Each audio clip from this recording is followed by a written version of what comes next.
Eureka Video Magazine, number 12, has the smoke jumpers that are warriors of the West, nuns on a bus who are going after the collective consciousness of social justice. We have Professor Brian Greene illustrates the complexity of the universe, the people of the Sikh temple that feed thousands and thousands of people nonstop. Zach Friedley is a high-level Paralympic athlete, runs on impossible terrain, ultramarathons. It's Frank Gehry, the astounding world-level architect of transformative places. In this video, you will see the heroes that are resisting solitary confinement by going into the streets and showing you what it would be like to be in that kind of a confined space. Rainforest that has creatures endangered in Ecuador. We have a look at the official U.S. Navy released video of unidentified flying object taken by Navy pilots. We are so privileged to present this to you.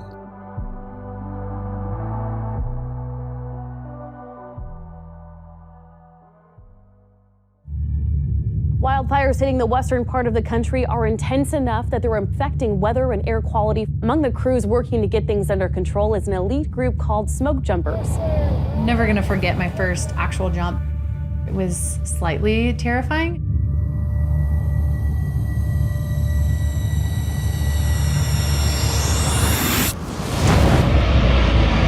Straight to the latest on those devastating wildfires out west.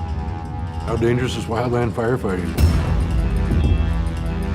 Lace up your boots, get your hard hat on, throw your pack on, and run into the woods while it's burning.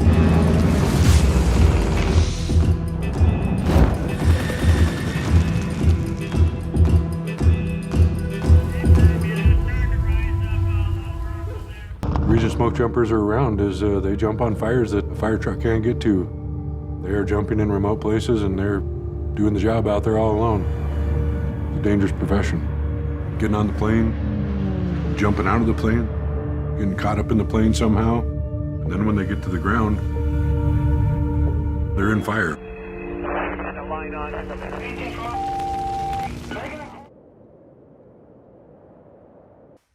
Smoke jumpers been around for a long time.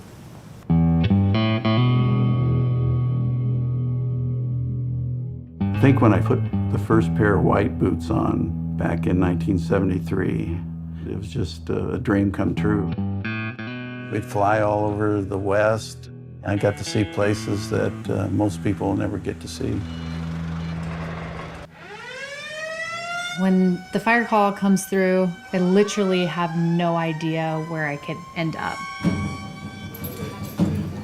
When you leave, you don't know how long you're gonna be on that fire.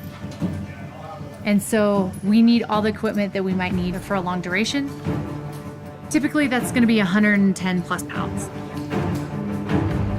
First thing that we're doing as we're circling around is we're assessing the fire behavior. Then from there we move out and we try to pick a good jump spot. The spotter is going to throw streamers from the aircraft. And what streamers do is they dictate what the wind conditions are doing. Because there's no door on the aircraft, we put our hand over the red handle of our reserve parachute so it doesn't accidentally deploy. It would suck the smoke jumper outside of the aircraft. The loudness of the aircraft and the wind blowing past you as you exit the aircraft. Once that chute opens, it's serenely quiet. And then the aircraft leaves and we're out there on our own.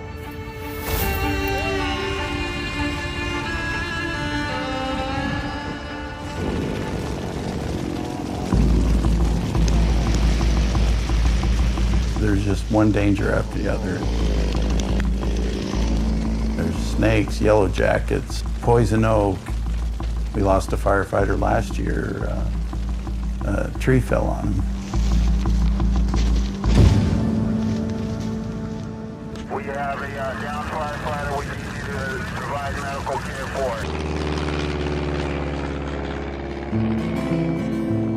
I think it's just something that's born in us. It's just innate in us human beings to go out and do things that are risky and that also makes a difference. So. it becomes really personal that we're protecting the land and protecting the places that we like to enjoy on a personal level. Wildland firefighter is one of the most underrated public servants we have walking this planet. They put their life on the line every day. They're doing a job they love. That's a hero to me.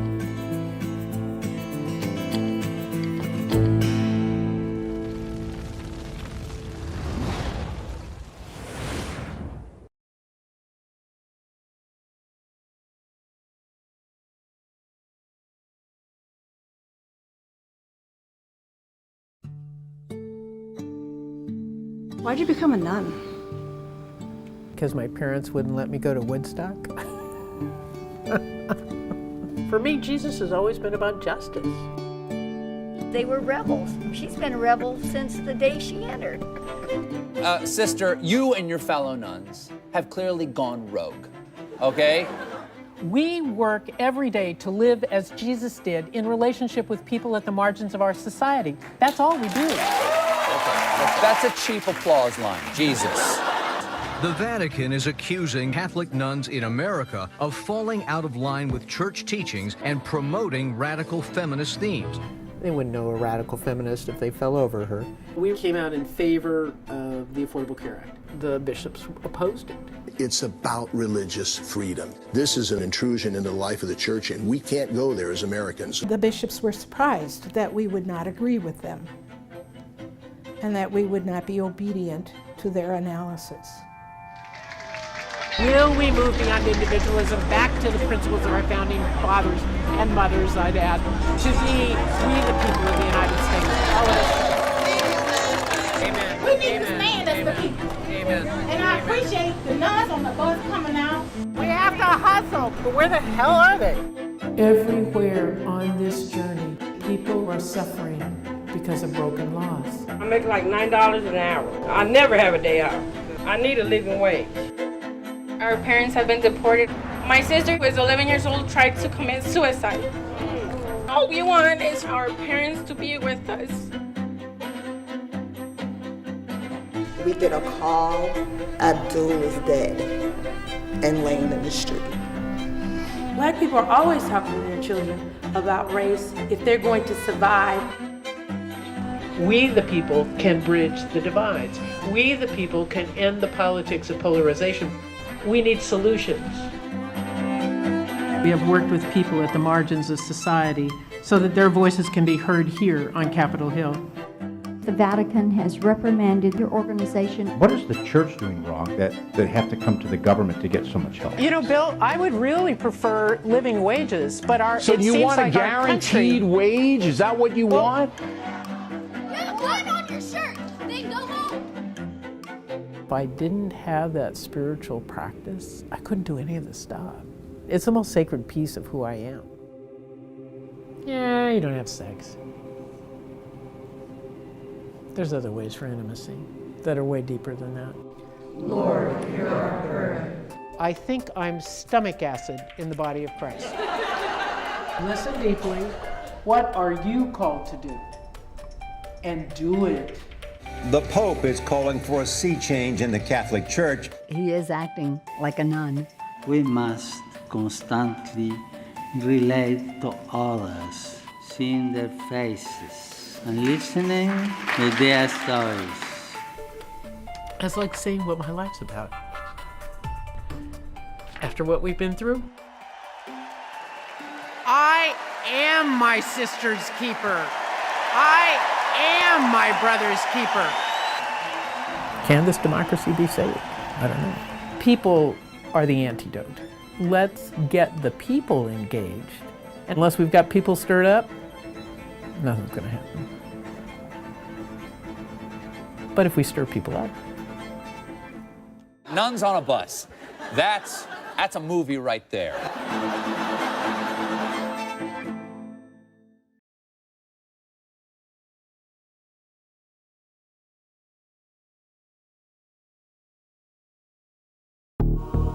Lying just beneath everyday reality is a world we hardly recognize. A breathtaking world where much of what we perceive about the universe is wrong. What if you took all this stuff away? A world where the void of space is not nothing, but something. A world where time can bend and flex. Why do we only see events unfold in one direction? Why don't we ever see them happen in reverse order? According to the laws of physics, this can happen.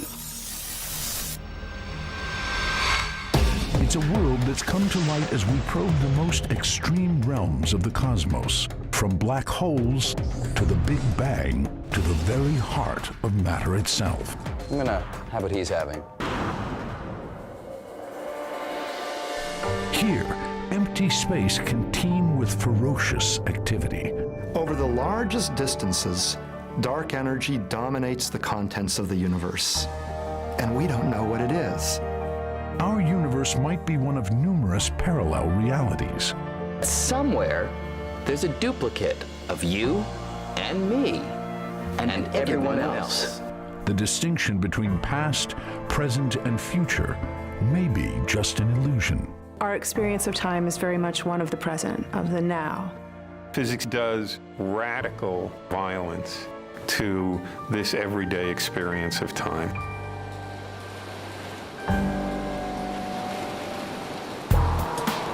But how could this be? How could we be so wrong about something so familiar? Does it bother us? Absolutely. There's no principle built into the laws of nature that say that theoretical physicists have to be happy. That is the most bizarre thing of quantum mechanics. It is impossible to even comprehend. Don't even ask why, don't ask how it works. It's an illegal question. All we can say is that is apparently the way the world ticks. Right this way, Mr. Greene. It's a game-changing perspective on the true nature of reality that opens up a whole new world of possibilities. Bonjour, Monsieur Greene. These are the guts of a quantum computer. It can do more things at once than there are elementary particles in the universe. It's a vision of the cosmos grounded firmly in science, but one that stretches the imagination. Is the three-dimensional world an illusion? What is space? We actually still don't really know. It is one of the deepest mysteries in physics. As we examine the fabric of the cosmos ever more closely, we may well find far more surprises than anyone ever imagined. The Fabric of the Cosmos with Brian Greene on Nova on PBS.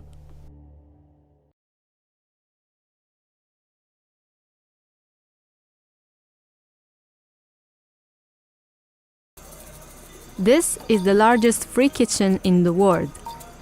Open 24 hours, year-round, this food hall feeds 100,000 people for free each day. And on religious holidays, that number can double. Just one of these huge bowls is enough to feed around 10,000 people.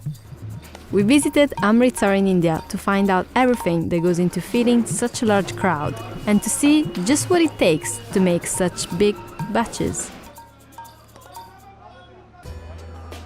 This is Harmandir Sahib. It's the largest Sikh shrine in the world. But despite being part of the holy site, this kitchen doesn't discriminate. The food is completely free to anyone, regardless of religion, gender or ethnicity. ਇਸ ਕਰਕੇ ਸੰਗਤ ਜਿਹੜੀ ਵੀ ਬਾਹਰੋਂ ਆਉਂਦੀ ਹੈ ਇਸੇ ਆਸ ਨਾਲ ਇਸੇ ਖੁਸ਼ੀ ਨਾਲ ਆਉਂਦੀ ਆ ਕਿ ਸਾਨੂੰ ਉੱਥੇ ਹਰ ਚੀਜ਼ Community kitchens or langar have been popular across South Asia since the birth of Sikhism. And the langar at the Golden Temple has been serving meals since 1577. Each dish is cooked in giant metal vats. Over 100 gas cylinders and huge piles of wood are burned through every day to keep things running 24/7. Thousands of vegetables have to be peeled and prepared by volunteers before they're taken to be cooked.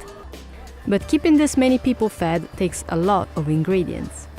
ਦਾਲ ਜਿਹੜੀ ਆ total ਤਾਂ ਰੋਜ਼ਾਨਾ 15 ਤੋਂ 20 quintal ਲੱਗਦੀ ਆ ਪਰ ਇੱਕ ਵਾਰਾਂ 3 ਤੋਂ 4 ਕੁਇੰਟਲ ਇੱਕ ਕੜਾਈ ਵਿੱਚ ਬਣਦੀ ਆ ਉਹਨੂੰ 3 ਤੋਂ 4 ਘੰਟੇ ਬਣਨ ਦੇ ਵਿੱਚ ਲੱਗਦੇ ਆ If you've never heard the term quintal before, it's 100 kilograms.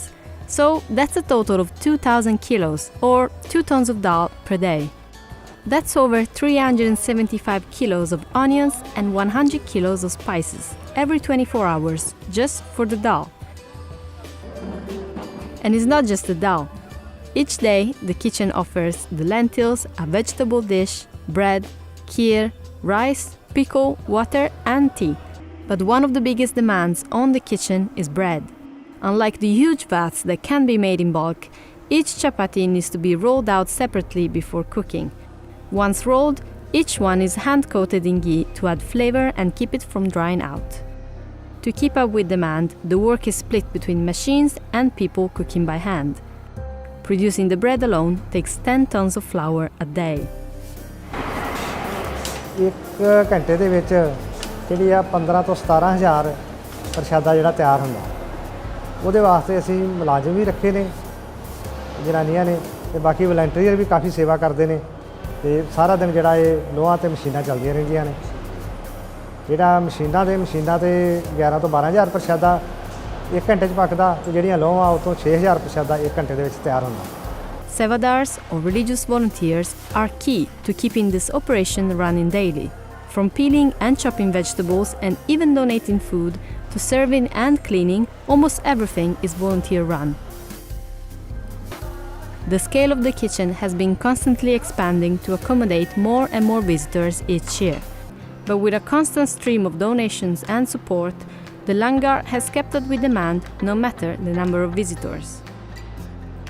ਜਿਹੜੀ ਅੰਮ੍ਰਿਤਸਰ ਵਿਖੇ ਸੰਗਤ ਤਾਂ ਸ਼ੁਰੂ ਤੋਂ ਕਾਫੀ ਆਉਂਦੀ ਆ, ਪਰ ਕੁਝ ਸਮੇਂ ਤੋਂ ਜਿਹੜੀ ਆ ਸੰਗਤ ਦੀ ਆਵਾਜਾਈ ਇੰਨੀ ਵੱਧ ਗਈ ਆ ਕਿ ਸਾਨੂੰ ਇਹਦੇ ਵਾਸਤੇ ਲੰਗਰ ਹਾਲ ਦਾ ਵਿਸਥਾਰ ਕਰਨਾ ਪਿਆ। ਹੁਣ ਲੰਗਰ ਹਾਲ ਦੇ ਵਿੱਚ ਅਸੀਂ 2 ਹੋਰ ਹਾਲ ਬਣਾਏ ਨੇ, ਜਿਹੜਾ ਕਿ ਸੰਗਤ ਦੀ ਵਾਧੇ ਕਰਕੇ, ਔਰ ਅੱਗੋਂ ਆਉਣ ਵਾਲੇ ਸਮੇਂ ਵਿੱਚ ਸੰਗਤ ਦਾ ਹੋਰ ਵੀ ਵਾਧਾ ਹੋ ਸਕਦਾ।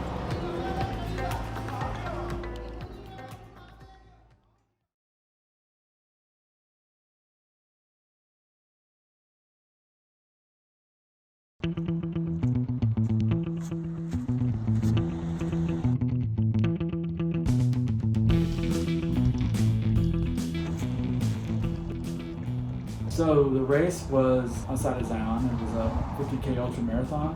First one I've ever done in my life. And it was one of the most amazing experiences in my life. One of the thoughts I had when I was up there was, I can't believe they actually allowed me here. Yeah. They shouldn't have allowed you in there is what you were thinking? It was risky. I wanted to run trails for a long time. I do run trails here in Mendocino. But when I got there, it took a little twist. So this was a turnaround point. This is about 20 miles into the run. 20 miles in? They had us come up to this point. I took a picture and then went across that point again, all the way down the side of this mesa. So basically this experience allowed me to interact with the trail in ways I've never ran. I've been describing it to people as I saw angles I've never seen before, meaning there was no flat. I was running up on sandstone walls, which ended up ripping my tread off.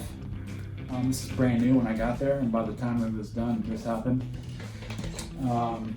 So my experience just allowed me to navigate trails in a way that I've never experienced. It took a long time for me to get to be able to run through an environment like Zion. It's not physical. Got it. It's metaphysical. Got it. So there was a metaphysical type of learning that I hadn't experienced yet that took me years to figure out. I learned to navigate my energy body, which carries my physical body. The blade helps, but there's a lot of outside things you can't see that helps me run. You're sort of feeling the energy around your totality, is that it? Yeah. It's one of the questions I ask people when I run, is I ask them what they think about or what is their experience.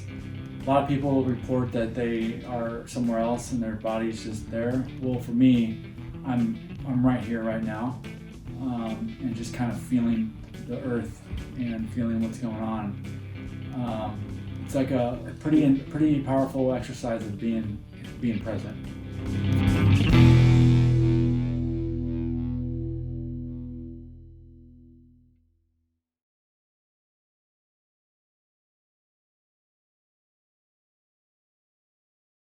64,000 people died of an opioid overdose in 2016. Well, I want to know who those people are. Why did they die? How did we get there? My name is Dan Ciccarone, and I am the principal investigator of the Heroin in Transition study. I've been doing street-based drug use and medical consequence research for about 18 years. We've talked with parents that have lost children.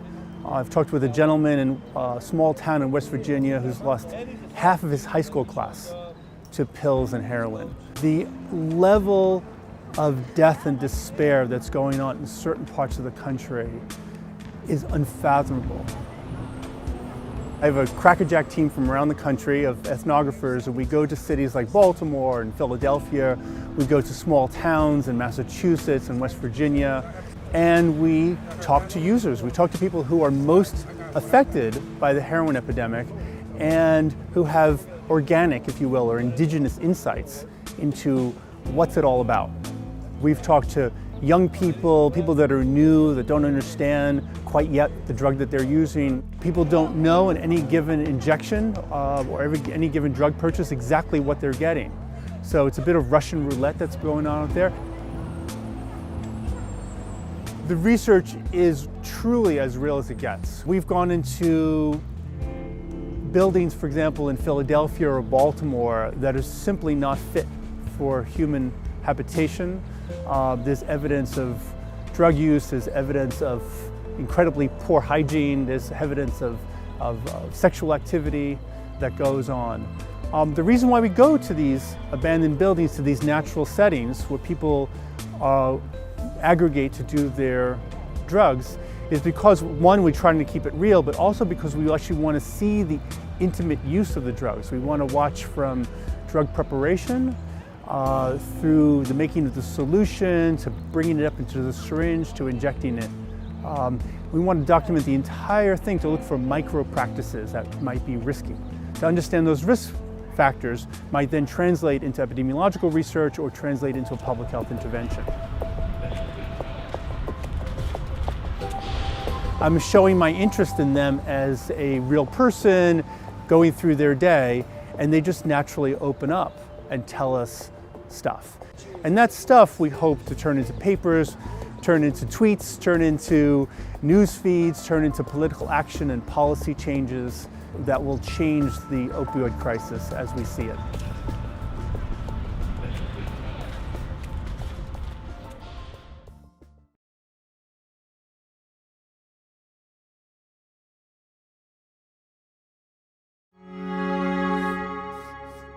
I have always felt if you know what you're going to do in advance, then you won't do it.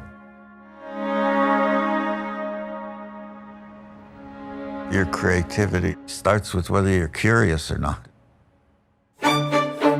Roll 'em. Go. Action. When you build a building, any building, start with the simple block model to see where that goes. Most of our cities are built with just faceless glass, only for economies and not for humanities. As an artist, I got constraints. Gravity is one of them. But within all those constraints, I have 15% of freedom to make my art.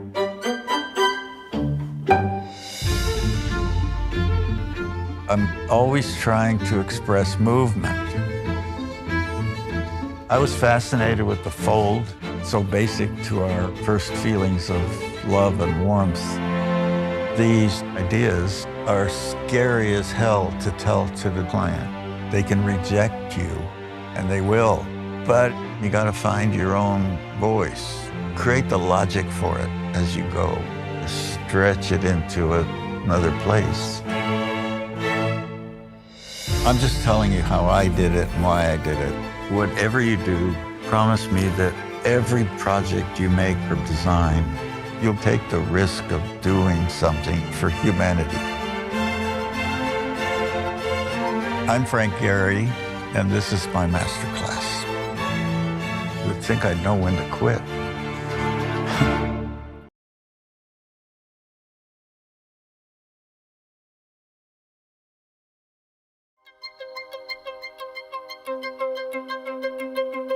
In solitary, I've seen kids deteriorate. You put two kids in a room, they're gonna go crazy regardless.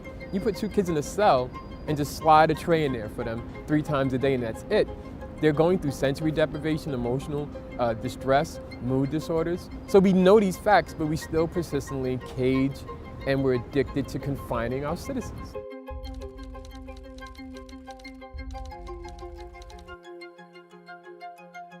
My name is UPROXX. I served over a decade in prison, majority of that time in solitary.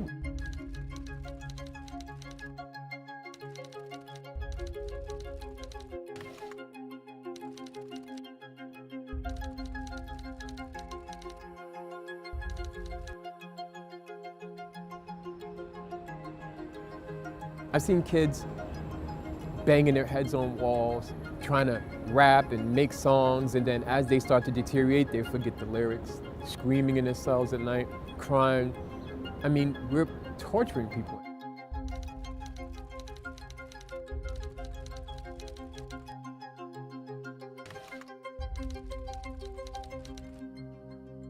The UN Special Rapporteur on Torture has said that no more than 15 days of solitary confinement should be allowed because it amounts to torture, yet in New York State, people are held not only 15 days, but 15 weeks, 15 months, even 15 years and longer.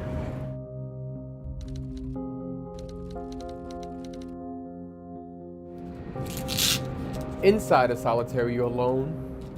So this is where you have your little desk, a little chair to sit at your desk, but this is the only way and the only room that you have to walk around items all day.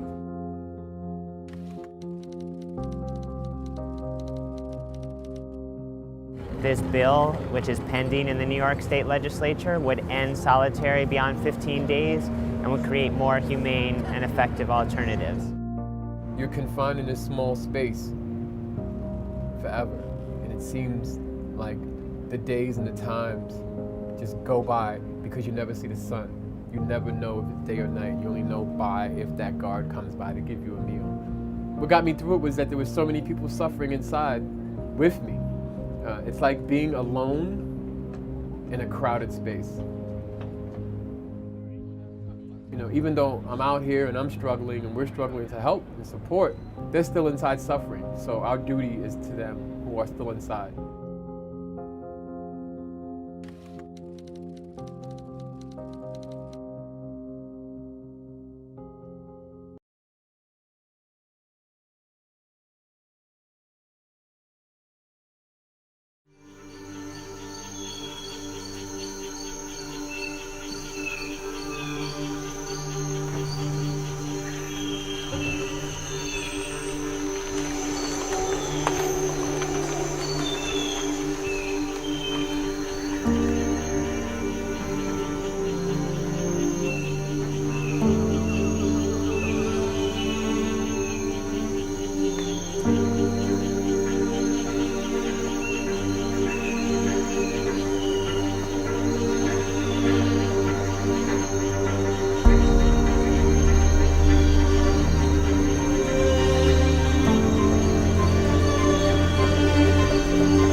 Moving target? No, I took an auto track. Oh, okay. Oh my gosh, dude. Wow, look at